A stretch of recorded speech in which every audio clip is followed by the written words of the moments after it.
Hey nerds, what's up? Usually I do a haul and wrap up every month, and I decided not to do that this month because I didn't read very many books. I think I read 3. I didn't buy that many books. I bought the Owl Crate box and I bought one other book, which you will see in this video, because instead I'm going to take you through some of the books that are on my shelf that I have not read yet that I want to read by December 31st, 2015. But first I need a fact of the day. My fact of the day is something having to do with alloparenting, which is the idea that more than just mother and or father help parent the child. Because of how our evolution has occurred, babies have to be born way earlier in the development than we used to have to be born, because our brain got way bigger, our hips got way narrower, and so in order to fit through the birth canal, we had to be born before we were as developed as our previous ancestors were when they were born.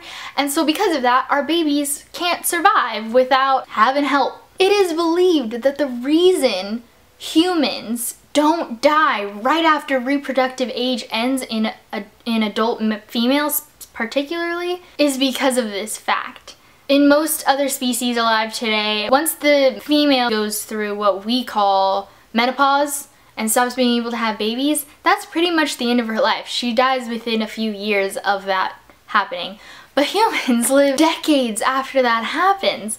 And so it's believed that the creation of that time span happened in order to help be able to use an older generation to help care for the youngest generation, while the middle generation or the middle generations were going out and getting food for their babies. That's pretty cool, right? We have grandparents for a reason, guys. Okay, now let's get into this.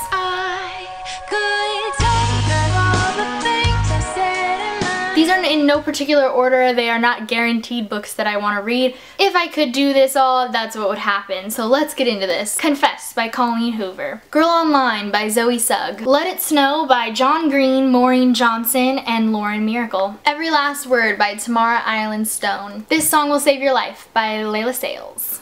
A Court of Thorns and Roses by Sarah J. Maas. An Ember in the Ashes by Sabahat Tahir. The Air by Kira Cass. Queen of Shadows by Sarah J. Maas. The Forest of Hands and Teeth by Carrie Ryan. The Diviners by Libba Bray.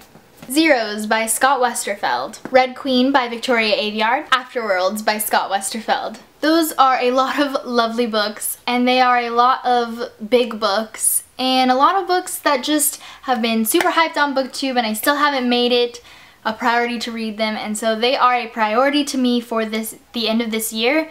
However, there are also books that aren't on my shelf yet that come out this year that I want to read. I really want to read The Darkest Minds by Alexandra Bracken, which I do own but my sister is borrowing, and stuff like that. So like, these obviously aren't the only books I'll read this year, and I don't guarantee that I will read them all this year, but these are the books that are in my mind waiting and poking me, wishing I would read them. Sitting on my shelf looking beautiful like they do. I hope you guys enjoyed this video. Give it a thumbs up if you did. Comment down below what books you really want to read before the end of this year or before the beginning of next year. Which one makes more sense? I don't know, but either way. And make sure to hit that subscribe button if you haven't already, and I will see you guys very soon with a new video. Bye!